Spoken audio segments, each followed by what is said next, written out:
네, 반갑습니다. 저는 신영교당의 정성인 교도입니다. 네, 오늘 제가 이렇게 많은 교도님들 앞에서 공부를 많이 하시는 교도님들 앞에서 서게 되니까 조금 많이 민망한데요.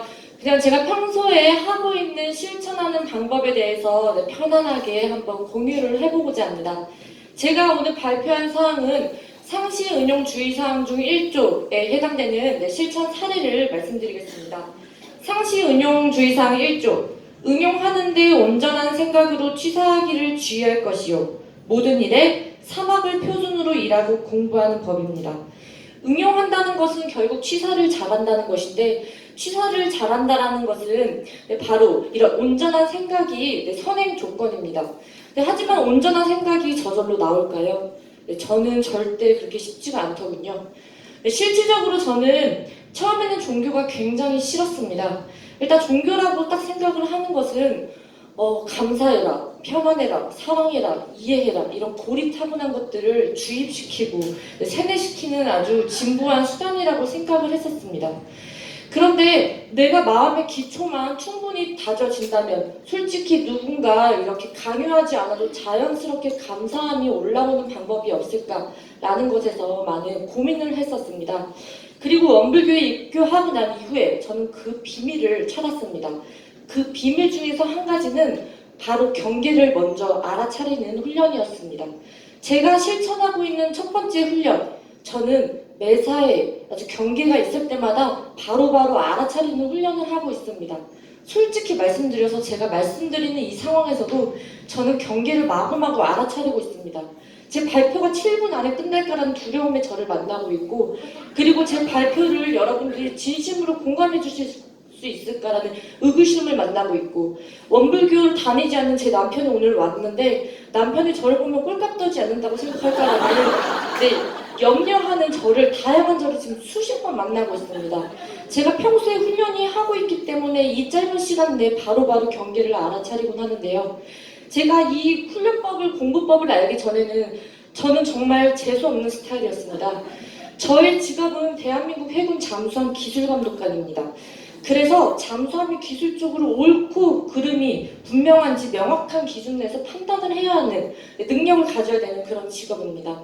이런 직업은 평소에서도 항상 이어졌는데요. 제가 정확한 명확한 기준을 제 스스로 만들고 그 기준 내에 옳고 그름이 분명하게 늘 판단했었습니다. 가장 큰 피해자는 제 남편이었습니다. 결혼하기 전에는 남편이 저와의 약속이 어기면 왜 약속을 어겼는지에 대한 배경을 전혀 알지 않은 채 약속을 어겼다라는 명확한 기준에 벗어난 그거 하나만 가지고 굉장히 피곤하게 했던, 분노로 표출하고 분노로 방어하는 이런 관계가 지속이 되었다면 지금 공부, 경계를 알아차리고 난 후에는 이런 식으로 변경이 되었습니다. 만약에 남편이 오늘 술을 먹겠다라고 얘기를 하면, 약속을 어기는, 또 술을 먹겠다라고 얘기를 하면 이제 그 경계를 알아차립니다.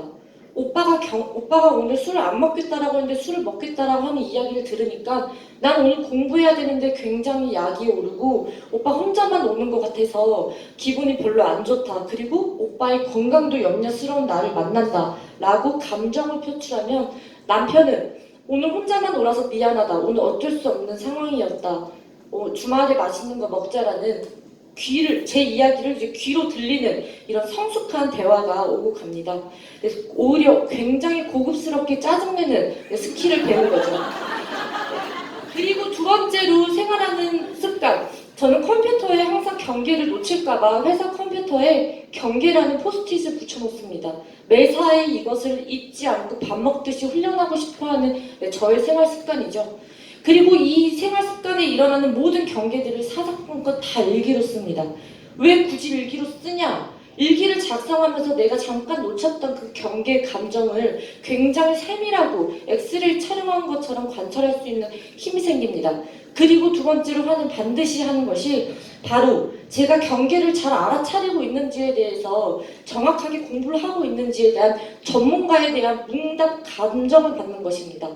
진품 명품에서 전문가에서 감정가를 얻는 것처럼 제가 공부를 적절하고 있는지에 대한 것을 매주마다 항상 진동교당의 박영훈 원무님께 매일 이렇게 문답 감정을 받으면서 이 공부길에 번맥의 길을 이렇게 있는 길로 항상 걸어가고 있습니다. 네, 그리고 제가 하는 세 번째 방법, 저는 항상 선을 생활화하고 있습니다.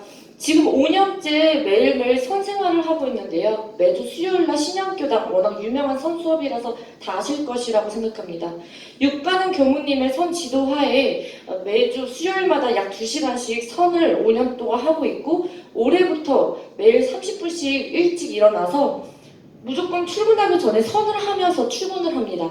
마음의 중심이 생기고 요동치는 것을 조금 잡아줄 수 있는 아주 적절한 현명한 방법이라고 생각합니다. 이렇게 선생활을 하고 출근을 하면 보기 싫은 상사를 만날 때도 그들이 가끔 귀여워 보이는 착시 현상도 일어나는 겁니다.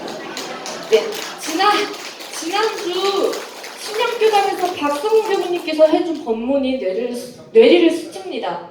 네, 법문의 골자는 우리가 지금 교당을 다니는 이유는 진급을 하기 위해서였는데, 진급을 하기 위한 아주 4가지 주요 인자 중에서 가장 중요한 첫 번째 인자는 바로 영생지수라고 합니다. 이런 영생지수를 높여야만 내 세상에 이끄는 훌륭한 리더가 될 수 있고 마음의 낙원을 찾는 길로 걸어갈 수 있다는 것을 실제로 실험으로 증명한 사례도 있다고 합니다. 네, 저는 이런 상시 운용주의 사항은 대종사님께서 평생 했던 공부법으로 영생지수를 높이는 아주 표준 공부법이라고 생각합니다. 네, 저의 서원은 지속적으로 진급하는 것입니다. 그렇기 때문에 저는 영생지수를 높이면서 그리고 진급을 지속적으로 하면서 편안한 가정생활과 그리고 직장생활, 더 나아가 세계적으로 마음으로 이끄는 리더가 되고 싶습니다. 따라서 상시 운용주의 사항을 지속적으로 실천시키면서 그리고 제가 하는 공부 방법을 좋은 사람들을 함께 이끄는 그런 인재로 성장하고 싶습니다. 오늘 그리고 마지막으로 육가는 교무님께서 많이 편찮으신데 여러분 교도님들 다 함께 매일매일 기도해 주셨으면 좋겠고, 함께 온 남편 그리고 저 주변에서 항상 저를 이끌어 주시는 스승님들께 진심으로 감사드립니다. 감사합니다.